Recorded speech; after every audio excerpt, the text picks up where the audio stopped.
Hi Simon Kids subscribers, my name is Zohra Nabi and I am the author of The Kingdom Over the Sea, coming to bookstores near you in June. The Kingdom Over the Sea is about a girl called Yara who moved to the UK with her mum as a baby, but always grew up feeling like a little bit of an outsider. Her and her mum speak a language that no one else seems to speak, and her mum's not being entirely clear with her about where exactly in the world it is they're from. But when her mum sadly passes away, she finds a strange set of instructions telling her to go to their local harbour, summon a ship and sail to the city of Zohra, a city that can't be found on any map. When she gets there, she's told to seek out the sorceress Layla Khartoum.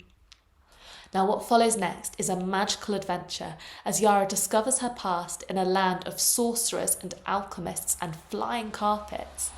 She uncovers the secrets her mum's been keeping from her all her life. She makes new friends, but she also makes some enemies. Now, I can't tell you too much more about what The Kingdom Over the Sea is about, because the magic is in how the story unfolds. But what I am going to do is I'm going to read you an extract from the very first chapter of The Kingdom Over the Sea, which is set 12 years before Yara's story properly begins, and which gives us our very first glimpse of the city of Zohra.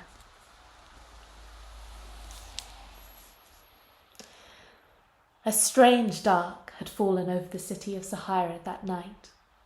A deep, mysterious dark, all thundering skies and pelting rain. A dark that any sorcerer worth their salt would tell you meant there was great magic about.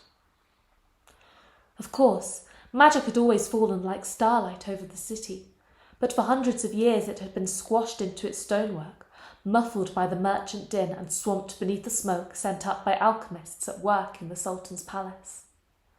In Zohra, the wild jinn were forced to lurk sulkily outside the city walls, snapping at the heels of passers-by from the shadows. The magic that night was different. It was wild, ungraspable in the way it stole through the city, blotting out the silver sliver of new moon. And since the sorcerers of Zohra were worth their salt, and far more, they had called a council to debate the seriousness of this omen. Putting on cloaks and sombre expressions, they made their way down the underground passages that connected their homes to the great library, clustering beneath its amber dome. In the sorcerer's quarter, the streets ran empty, the only sound the beating of the rain on the roofs. Empty, apart from a young woman.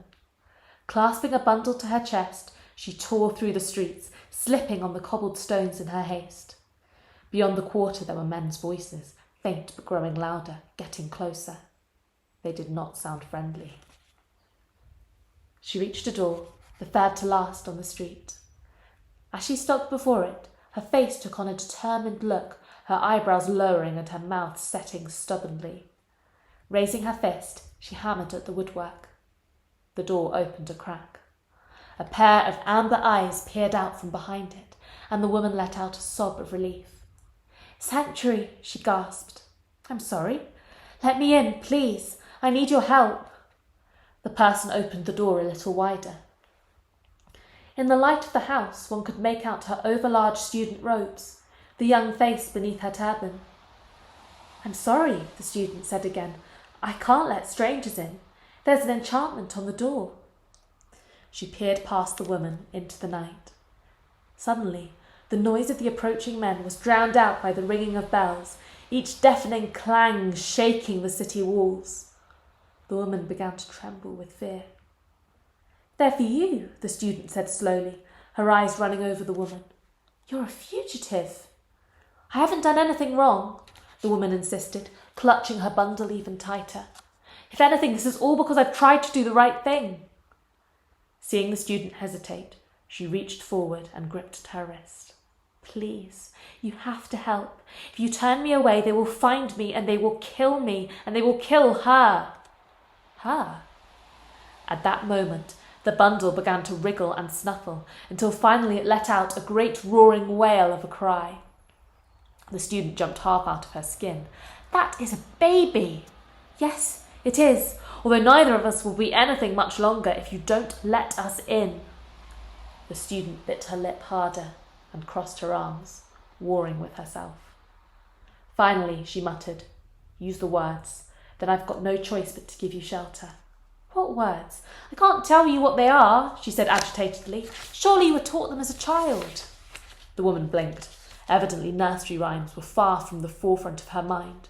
But she closed her eyes and frowned hard. The baby, unminding of the woman's effort, only screamed louder. "Hang on. Morn. No. Oh, would you be quiet? From pitch of night to rose of morn, I charge you, guard us till the dawn." The student sighed in relief, opening the door wider. "Come on then. Quickly." Thanks so much for listening. I really hope you enjoyed that. Now, that's all I've got time for today. If you want to know what happens next, you can get a copy and read on for yourself in June. Or, if you can't wait that long, why not get a piece of paper and write down what you think happens next in the story. Now, thanks so much for listening, and if you want more videos like this, subscribe to the Simon Kids YouTube channel and check back often. Thanks so much, and have a great day. Bye.